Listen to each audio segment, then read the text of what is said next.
the soul's journey, like a hero's journey, is going up the top of the mountain. And once you're there, you can look over and look at your whole life perspective and go, oh, now I see all of the things that made me believe that this wasn't possible. But until you get to the top, you don't get the gift of that perspective, right? And what most people do is they turn away midway up that mountain. They give up on themselves. Do you want to wake up feeling like you are stepping into who you're meant to be, into the best possible version of you? What if I told you that the key to your best life, health, and happiness are all around you? You just have to find what works for you. I'm Hope Pedraza, and I believe that there isn't just one way to live a healthy and meaningful life, and that all you need is a little inspiration to make changes that last from the inside out. Each week, I'll be sharing tangible tips and inspirational interviews to help you on your journey. These are the steps to take to improve your life and live with purpose. This is Hopeful and Wholesome. Hey y'all, welcome back to the show. Today I have on the show Danielle Eyman, and Danielle is the creator of the High Frequency Formula, and she is a human design expert, and she's a manifesting generator like myself, and she uses her story really to help women get out of the way of their own money struggles forever. She found herself in a financial rock bottom situation about 5 years ago, and she used the tool of human design to find her way out of this and helps women do the same. And she now helps high achieving women build wealth empires of their own with her process, the High Frequency Formula.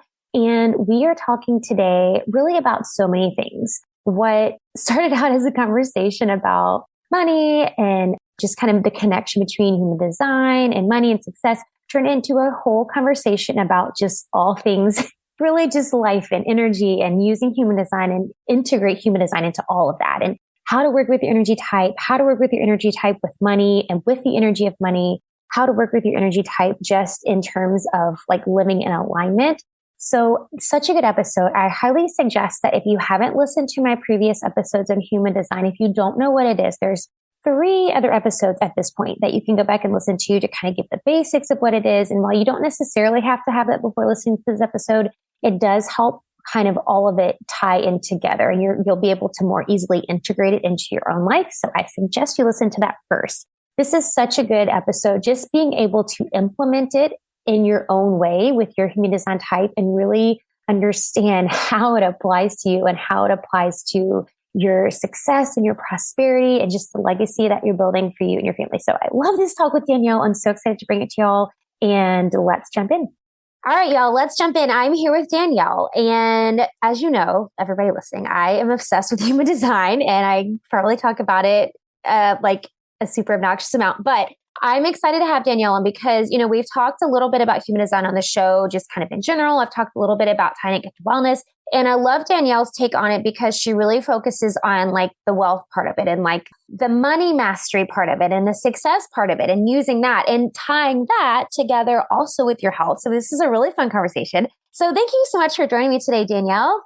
Hi, I'm so happy to be here with everybody. Yes, me too. This is going to be so good. I think what I love the most about human design, I mean, there's so many things, but I love like the practicality of all of it. And I love like, there's so many ways you can implement it into your own life. You know, like there's so many ways you can tie it. There's so many aspects of your life you can tie it to.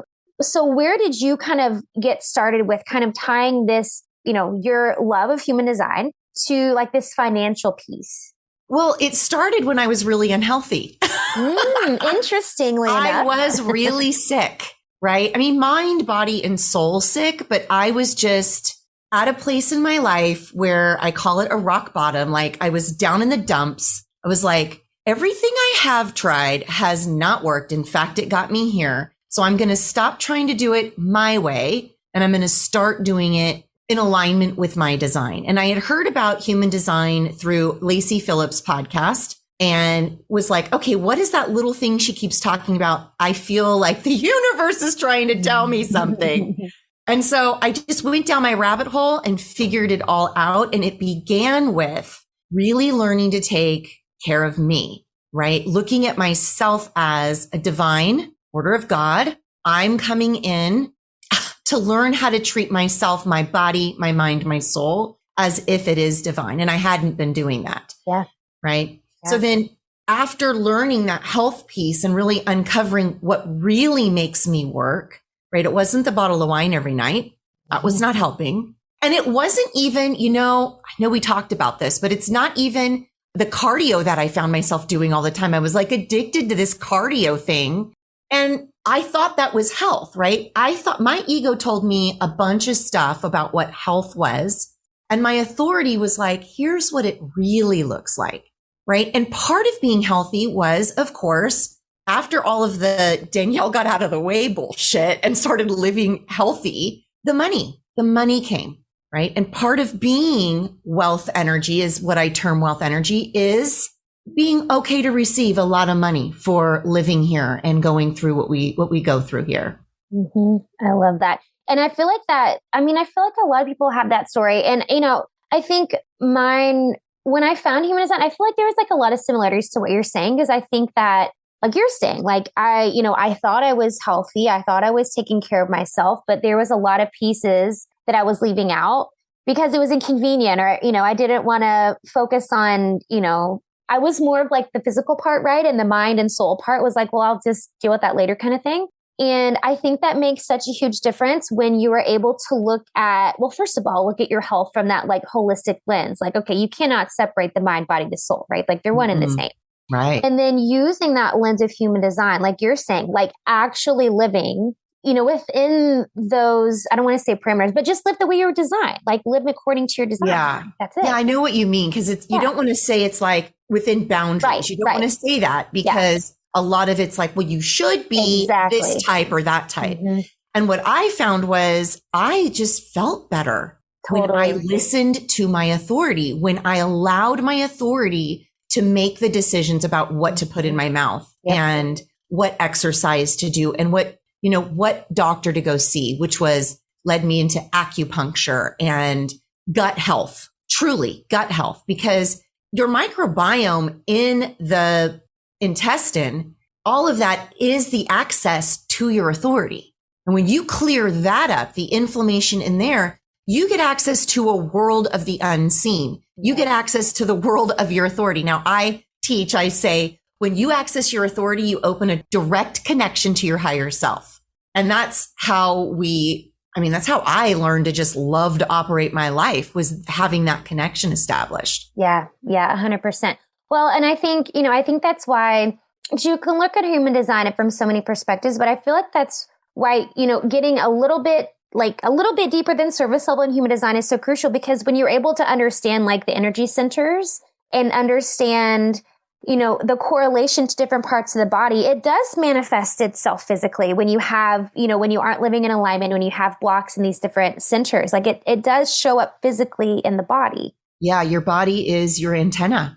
The body will tell you where the health is, where the love is, and where the money is. Yes. The body will tell you. Yes. And if you're too clouded in your energy systems, you will miss it because it's so subtle.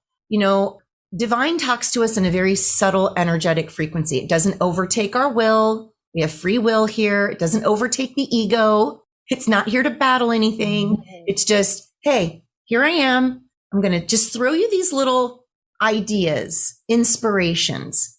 Maybe try this. Maybe try that. Maybe you want to throw, this offer out at this price. Like maybe, right? And there's no judgment. There's no clouding. That's where the wealth is, and wealth meaning all of it. Right. All of it. Yeah. Yep. Absolutely.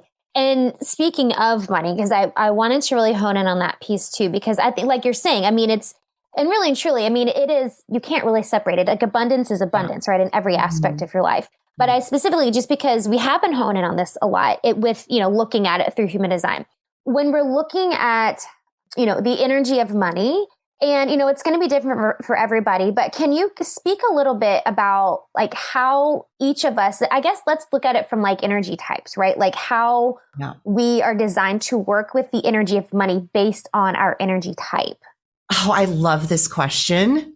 I love it. Thank you. Okay. Thank you for giving me this opportunity. Yes, take it. Yeah. Let's just start by saying every energy type, every aura operates with the underlying frequency of scarcity. You just have to think about that for yourself. Like, where do I where do I believe there's not enough of what I want? Whether that's hitting you in your life right now with money, health, and maybe your relationships, satisfaction, whatever. Where are you feeling the frequency of scarcity? You got to be really honest with yourself. And then if we're going to break it up into energy types, I see common ways that the energies are conditioned to flow with the energy of money, because we all have a thought of the way money actually works. So we block with our thought the way it actually works, the way it really works. So for generators and MGs, I can tie them together because it's always about, I don't have enough time. I don't have enough money. I don't have enough to get me where I need to go, and I'm going. Mm-hmm. So it's like painful for MGs and generators to slow down. It's painful for us to want something and want to create something in our lives and feel like there's a roadblock, money, blocking us from getting the thing. Whether it's, I know I need to do this thing for my body, but Pilates is too expensive every month, or heading to that acupuncturist is, more than I want to spend. And instead of allowing the curiosity be around the frequency, like, isn't that interesting? The first thing my ego told me was it's not in my budget, or it's too much. Isn't that funny? I wonder where else my ego is telling me. Mm-hmm. As soon as you open that door of curiosity, then you allow the mind, you allow the ego to kind of take a back seat, because the ego is just going to answer your questions. Yep. You can outsmart the ego. Mm-hmm. So the ego will say, well, here's where else you do that. And then you find out the whole story of your life, right? But you realize that that's not really the truth. Okay. So then projectors, I see this overwhelming, I don't have enough invitations. There are not enough people inviting me in to share the genius that I have, right? Mm-hmm. So I'm always with projectors saying, where do you have enough right now? What part of your life do you have enough? Is your health enough right now? Is your relationship with your partner enough right now? How about your children? Then let's look at your money last, because until you recognize what you already have, the universe will not send you more. Yep. You are not recognizing the abundance that you carry just because you are you. Yep. Right? You've just been conditioned to believe you need something outside of yourself, so that frequency of scarcity gets to just live on and operate the show behind the scenes, right? Yep. So I work on my projectors with that invitation. You have enough invitations. You're not recognizing them as enough, right? Yep. And manifestors, they're fun, because this energy is so big, and they haven't realized how big it feels to other people yet. So their underlying scarcity frequency really sends them into a tad of entitlement. Right? And I've seen it in different degrees for different manifestors. Like, I've seen it in different degrees. So this is not, I have heard like, oh, manifestors, they're hard to work with because of this, that, and the other. Well, they're not, if you understand that what's really going on is they haven't learned to manage their alignment frequency, and they're not self frequency, right? So with this entitlement energy, you want to walk in and say, ask your ego, like, and you can do this on your own. Okay, well, why do I feel entitled to have more? Right? Because everyone's like, I don't have enough. What do you not have enough of? You got to scale that down. Is it health, or is it money, or is it love? Everyone's looking for those three things. And if it's really money, then you have to look in the other parts of your life of where you believe you don't have enough, or you're entitled to more. And then the reflectors, they overconsume. So reflectors are the open energy, right? There are open energy beings, and their aura is until they learn to use it, it's very spongy, absorby. And so they outsource what they need from other people. So if I'm outsourcing, my body is supposed to look like this, and my health is supposed to look like this, and because this guru said that, then they absorb that and kind of sample in and become that, instead of using time to separate themselves and say, oh, I woke up this morning what is my underlying want? Because it's not the want we want to stifle down. The soul came in to want things. It wants things so it expands. And for the reflector, if you're not allowing time for you to figure out what it is you want, then you're subject to operating a life out of what other people want, right? So it's a lot of alone time looking around. Where am I consuming so much? Maybe I'm consuming a lot of money. Maybe I'm consuming a lot of food. Maybe I'm consuming a lot of sex. Where am I over consuming to stimulate my aura into feeling like it has more than enough? Because if the underlying frequency of scarcity operates your aura, then you will live a perpetual life that screams to the universe, there's not enough. Yeah.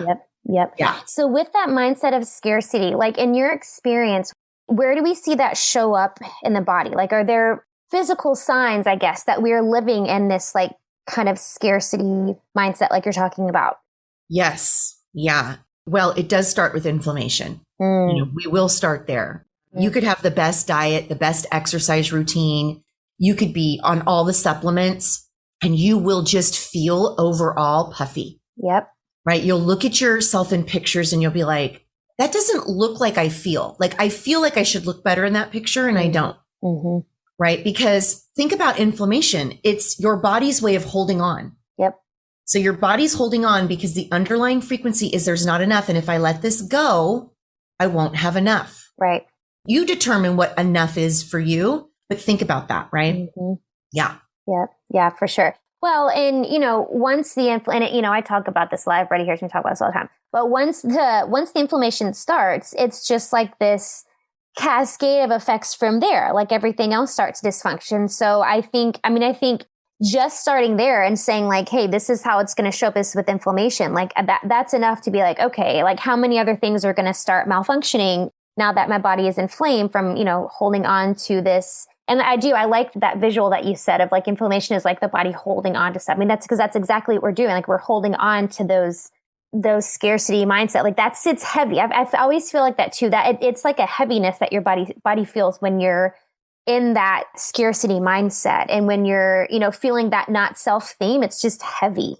Yeah. It's years. And what I'm learning is it's lifetimes. Totally. Of holding on to scarcity and like you name, what is your trauma? Right. What is the emotion you're afraid to go into? Yep. You find it for yourself, right? But I mean, you get to choose alignment theme or not self. It is a daily choice. Yeah. Right. And so you have to be very radically honest with yourself, right? Because I mean, most people now are like, I'm comfortable. Like I'm walking around this world pretty comfortable. I've got the relationship I love, the home I love. I get to feed myself organic food. I get to do the things that my parents didn't get to do, or even my grandparents, right? So I'm feeling like I've succeeded. But what the soul is here to do, and what gives us this beautiful map of human design to do, is to open up the box to another layer, another level for your evolvement, for your life. Yeah. So it takes mindset, but it takes you looking at your energy as, okay, this is a choice I have. Yeah. I can release, and I call it, like I say, you're tolerating a layer of not self. Like I can tolerate that layer of not self, or I can turn toward the layer of alignment that I really, really do deeply desire to live in. Yeah. That's so good. I'm curious, where do your clients, now that we're talking about that frequency of scarcity, where do you feel you see your clients kind of slip into that?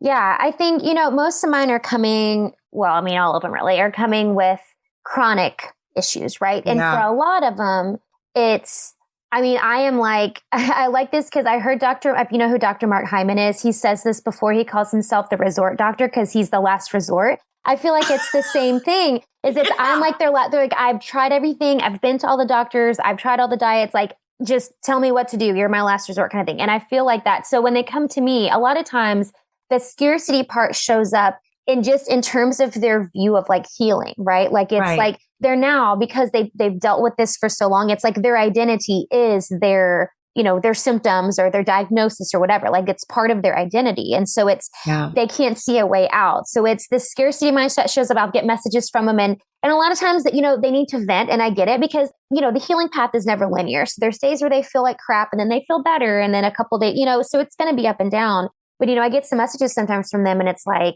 this isn't working. I'm going to be with this forever. And it's just, they start to doubt. And so the scarcity thoughts in terms of like, this is as good as it gets. Like my health is just, this is what it is, Yeah. Well, what's coming through to tell your audience is the underlying frequency of scarcity that's showing up for you is you are mistrusting your body and its natural healing abilities. That is good. Because not of any fault of you, you are doing nothing wrong. You haven't learned how to trust your body. You haven't learned that there actually is another way. Yes. And your journey, I like to say this in metaphor because I feel like people understand the message I get in a metaphor way. But it's like your journey is a mountain and your climb on the mountain is all of what you're speaking of. Like it's not working. It's getting hard. I don't even see the top of the mountain. Where the fuck is it? Like I'm just getting overwhelmed here. Will I ever get to the top? And the soul's journey, like a hero's journey, is going up the top of the mountain. And once you're there, you can look over and look at your whole life perspective and go, oh, now I see all of the things that made me believe that this wasn't possible. Yeah. But until you get to the top, you don't get the gift of that perspective. Yeah. Right. And what most people do is they turn away midway up that mountain. Yeah. Yeah. And they give up on themselves, That's exactly it. That's exactly it. And a lot of people coming to me have done that. They've given up trying things because it didn't work but I love the way you said that, because this is something I say it on social media all the time, is like our bodies are equipped with everything they need to heal themselves. Like our bodies were designed to heal themselves.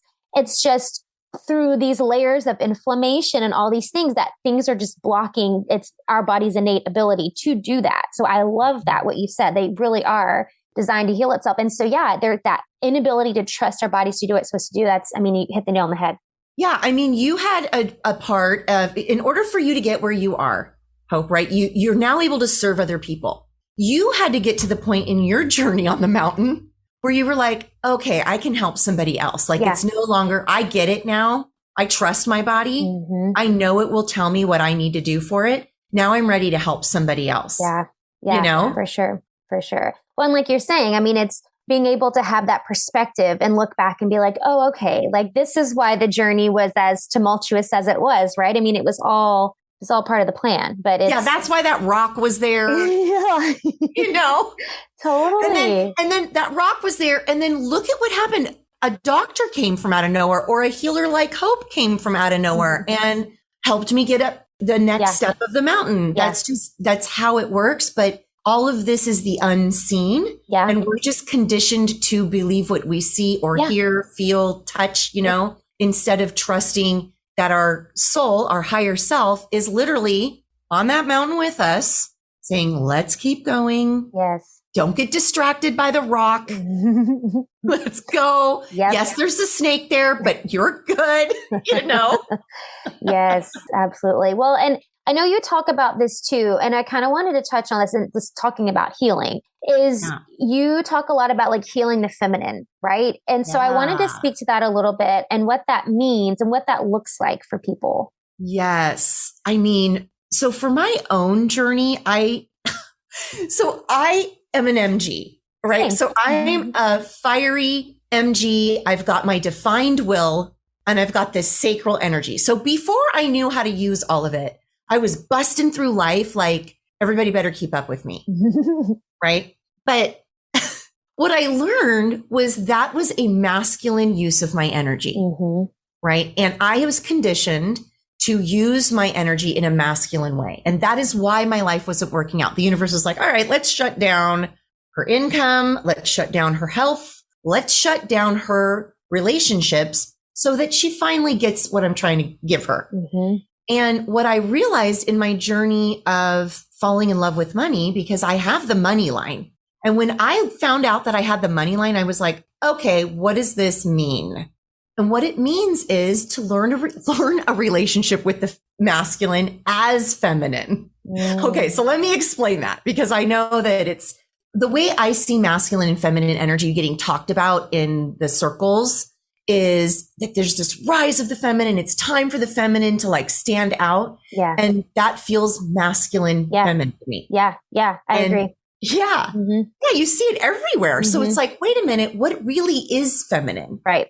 Feminine is, I trust the masculine energy of money to take care and support me as I stay in the feminine and receive. Feminine is receiving. You know, I can receive the support from my body. I can receive the support from my bank account. I can receive the support from my partner, right? And using money as a way to get you what you need. So what I discovered was empowerment, the frequency of empowerment was how you stayed feminine and worked with masculine alongside one another, right? Because the masculine will do what it needs to do. Money is masculine. It will go out and do what it needs to do for you. Right. So your rise to the feminine is, okay, I require my body to feel like this, look like this, and I need this much sleep every night, and I need my time in my, whether it's a business or in your day, to create using your energy of your aura to go in and create something, to go in to serve. Ultimately, that's what we're all here to do. And I trust the masculine to make sure that I have enough abundance in my life to where I go in and create. And then the masculine takes care of that, you know, birthing of whatever I create, right? But it's that balancing of telling the masculine what you need from it. So I had a relationship with money before I had my relationship with my family come back, you know. It was just really deeply, hey, listen, this is what I need from you. I'm counting on you. So I'm vulnerable here, telling you I need you to do something for me. I need to make my house payment while I make this business work. Right. You know? Yeah. Yep. Yeah, I love that. And I think it's such a good distinction, because I do think it gets a little convoluted. I think when you hear different people talk about masculine and feminine, and I do think that some people really inaccurately distinguish between the two. And I think you said it perfectly. I think that, you know, with the rise of feminism, we think that's the rise of feminine energy, but it's not. So I think that's a great distinction, and understanding that the feminine is the receiving, right? And the masculine is the doing. And yeah, so I love that distinction. It's so true. And it's so valuable to, and I like the example you gave too. It's receiving healing from your body. Like it's more than, you know, the money, it's the body, it's the healing, it's the relationships, like it's all of it. Yeah. And the feminine energy has really been operating from unhealed wounds of not being able to count on masculine. Yeah. Right. I mean, my childhood was, no one's taking care of this little girl, so I got to take care of this little girl. Yeah. And there's a lot of room for the wounding of the feminine to stay wounded, right? It never ever turns into a scar. It stays a scab. Right. And so when you go in to heal the feminine of, oh, it's just a misunderstanding of how I've been using this energy. It's just a misunderstanding of the toxic masculine, because you don't have to be a part of any masculine energy you don't like. Right. Right. Yeah. Yeah, for sure. 100%. Yeah. No, I love that. So when people are, you know, everybody who's listening to this, because I think there's so many ways you can apply, you know, everything that we're talking about right now. Because if you're listening to this, hopefully you've listened to all the other ones. So you at least have the basics of human design before jumping into this one. But for those okay, so we need to go into a little bit of the basics. Yeah, for sure. Well, we can. I mean, I do have some episodes that we can. Yes. Do you want to jump into a little bit of the basics? What were you going to say? I was just going to ask how we can kind of looking at how we can use our human design to, you know, be more magnetic with, I mean, everything in our life, right? With money, with health, with relationships, like using our human design, like, and living in alignment per se, and how we can use that to really magnetize, you know, the wealth and wealth just all around, right? Like the money, the relationships, the love, everything, like using that, your human design. Okay. Well, what I do is I connect with my higher self. And so it's a little bit of a channel, but she's asking if you would be open for me to just kind of give a reading. Sure, let's do it. Kind of a reading, because then what I feel like your listeners would be able to do is grab their charts if they're interested in it. And then they'd be able to go to this part of their chart and do their own deep dive. Yes, I love it. Yeah. Okay. Let me just tune in. Okay. So she wants to point out that the first journey into the human design chart reveals a layer of permission. Like, okay, wow, my whole life makes complete sense. Where has this been all my life? Why didn't anybody teach me? Right? That's the first layer of understanding. The next layer is really connecting with your own authority, because your own authority knows how to guide you to what it is that you want. Your authority knows what you want when you don't even know what you want. Okay. And she's saying that a lot of people really do not give themselves permission to tap into what it is they want. So on the health journey, you haven't even yet tapped into what it is you really want for your body, because you haven't allowed yourself even permission to believe that it's possible. So those hearing that this is resonating with, the message is, it is not only possible, it is your next step. The reason you're hearing this is because it's waiting for you. Okay. So the part of the chart that the gene keys are a part of the human design chart. And I mean, for me, I didn't even discover the gene keys till I was a couple years into my experiment. I was like, okay, finally I'll learn what these numbers are. But when I did, and it was all divine timing of when I went into it. So just for your listeners, just remember that this is a book you can open whenever you feel called. There are sequences of the gene keys. There's the genius sequence. And Richard Rudd did he was the one who discovered like the download of the gene keys and what they all meant. That's the genetic. Let me just explain what that is. So that's our DNA genetic coding for our destiny, or the fulfillment of our destiny. So we are encoded with layers of shadow and layers of gift. And if we like to stay in the shadow, it's as dysfunctional as it is, it's gotten comfortable, So she's recommending that you find your different sequences. So there's 3. There's the genius, there's the Venus, and there's the prosperity.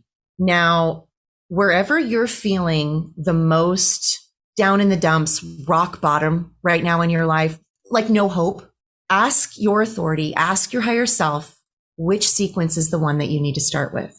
And so I started with prosperity because, girl, I was like, am we going to make my house payment next month? I'm a little concerned about this. It's like, I'll figure out the money stuff and then I'll go back for all of that. Like, right. So my nervous system really required the prosperity sequence first, because what you're looking to do with these sequences is which one will help my nervous system regulate to the resonance of Mother Earth, the resonance that it is all enough. It is all on divine timing. You have not missed anything. If anything, you're just allowing yourself to get distracted from your destiny.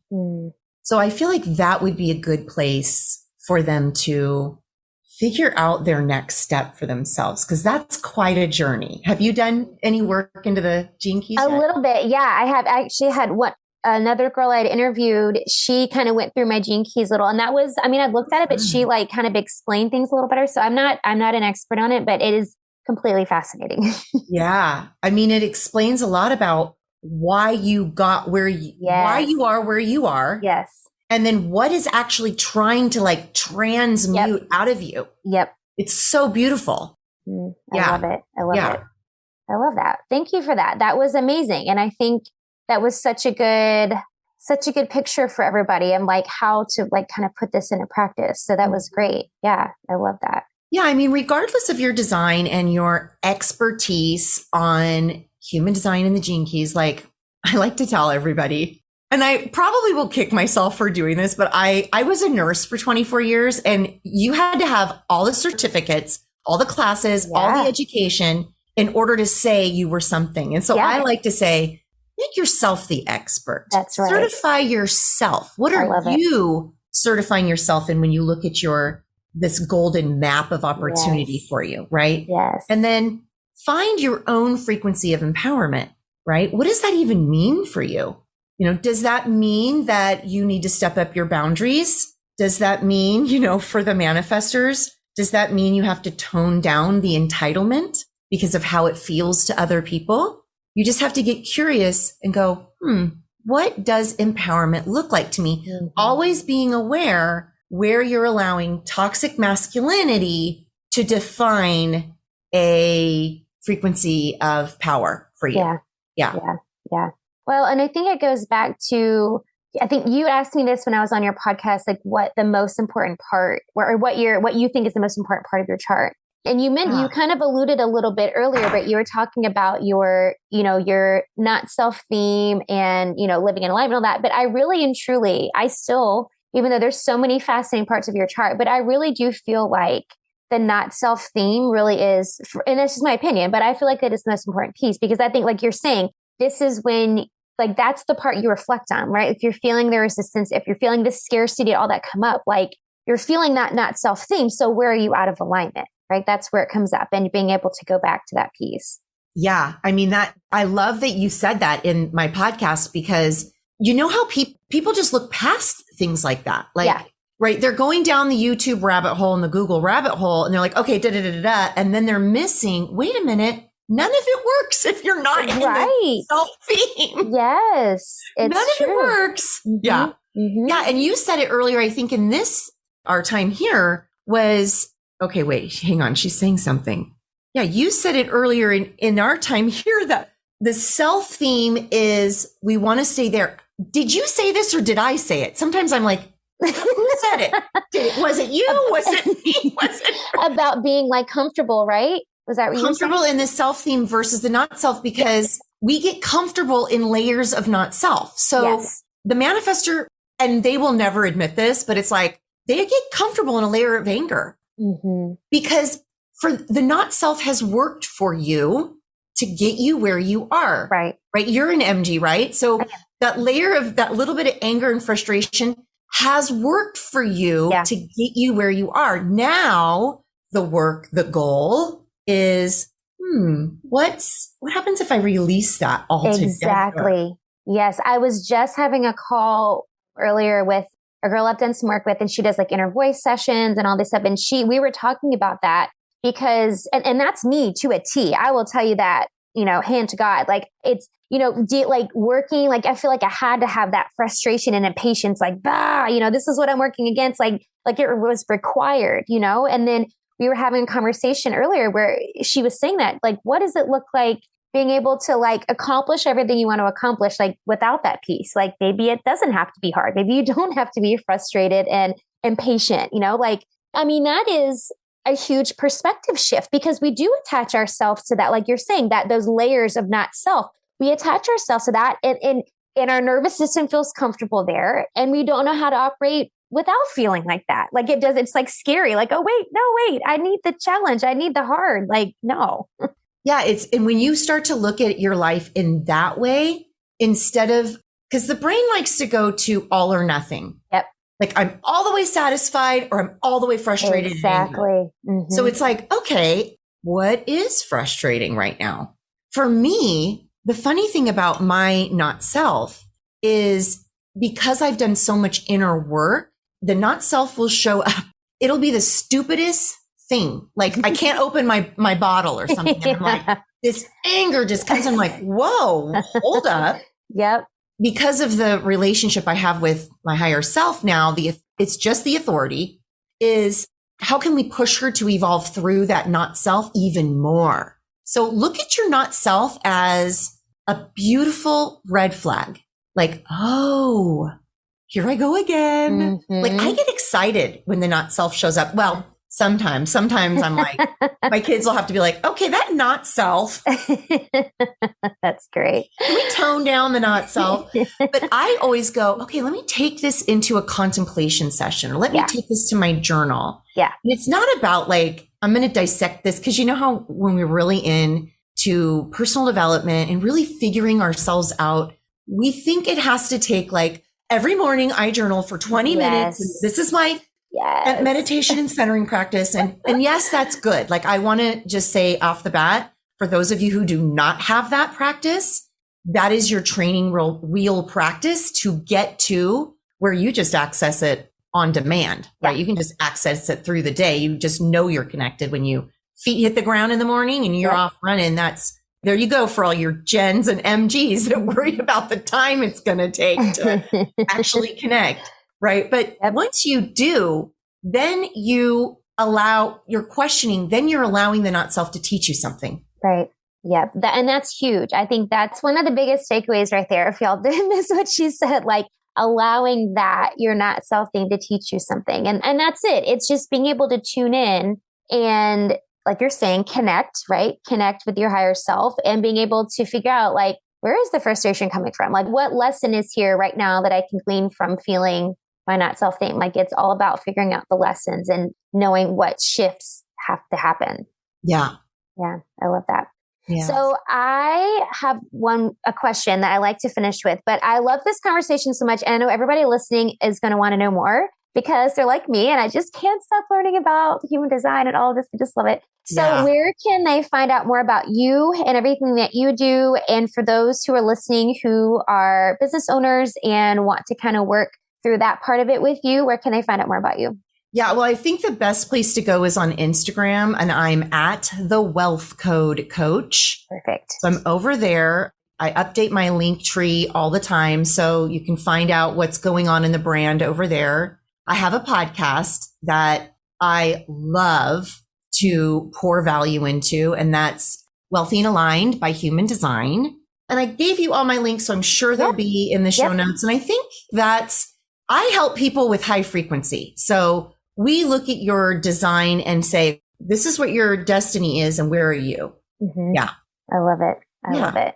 That's perfect. And yes, of course, I have all the links. I put those in the show notes so y'all can check that out. And the high frequency formula is the name of your process. So I love that. I love that. And of course, go check out her podcast. And it's, all the things human design and like how to implement it in every aspect of your life. Like, go check out her podcast. Yeah. It's business run brand, but it's like, if you were to take the information in the podcast, first of all, it's divinely downloaded. My content, the formula, all of it was a divine download. And I put it in the podcast for just knowing it hits who needs to hear it at that time, right? Yeah. Because it's not about what I'm selling, what I've got going on. It's Danielle, get out of the way. Here's where you're pouring value in. Now we do it 2 days a week. We do hot seat coaching. I love it. Yeah, that's been really fun. That's where people get on like you and I are on this call, and then they bring a problem or like something that's sticking them. And I break through that block, which is just shadow trying to get your attention. Yeah. Once we uncover the shadow, they move to gift and it moves energy for them. And it's really, really powerful. That is awesome. I love that. And that's what the podcast episode is, your actual session, your hot seat session. So Wednesday we have hot seat coaching, and then Saturday I have basically divine content downloads. So I marry it with, here's how you can do this to make money. Yeah.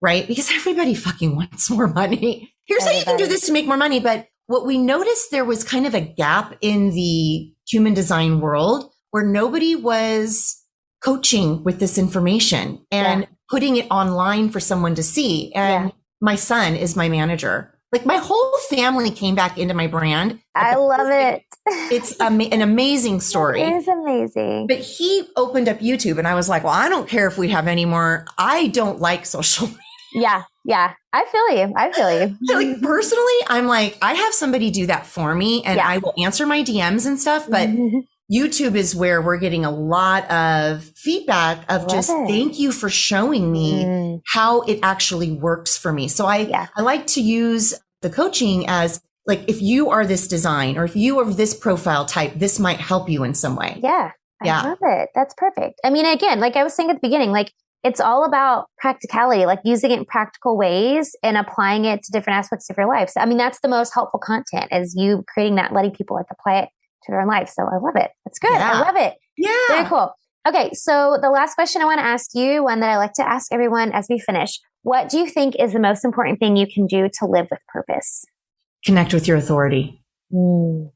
It doesn't matter what your motivation is to connect with your authority. The connection with your authority will automatically fulfill your purpose, will automatically take you on the road of that trail that's the direct access to the top of the mountain, right? And what I find people doing is only using their authority when it's comfortable, when it's convenient, and when the ego says it's okay. Yeah. I love that. That is such good advice. And I think if anything, y'all go learn about what your authority is and take that away because that's a beautiful piece of advice. I love it. Yeah. Yeah. Consider this a meeting with your higher self. Oh, I get to meet you. I know. Here's the thing that's funny is like everyone knows they have an aura and everyone talks about the higher self. Like my higher self looks like this and you get to meet her when you connect with your aura or with your authority. Yes. There you go. Yep. That's the door is opened. That's it. I love it. Thank you so much, Danielle. Thank you for all this insightful information and all these practical ways we can apply this. And it's all about living in alignment. And I love all of this so much. So thank you. Well, thank you, Hope, because you are doing amazing work in the world. And I want to acknowledge that. Thank you. I want to acknowledge that. I know you've been on your own mountain and the service that you provide people is valuable and it truly impacts bigger than you even know. Thank you. I appreciate that very much. Thank you. Thanks for listening to Hopeful and Wholesome, y'all. If you found value in this week's episode, please subscribe on iTunes or wherever you get your podcasts and leave a review to let me know what you thought. I love to know what you find useful in these episodes so I know how I can provide the most value I can to my listeners. And if you have topics that you want to know more about, I'd love to hear those as well. So shoot me a message on Instagram, Facebook, or LinkedIn. It's @TheHopePedraza or visit my website, hopefulandwholesome.com. Thanks, y'all.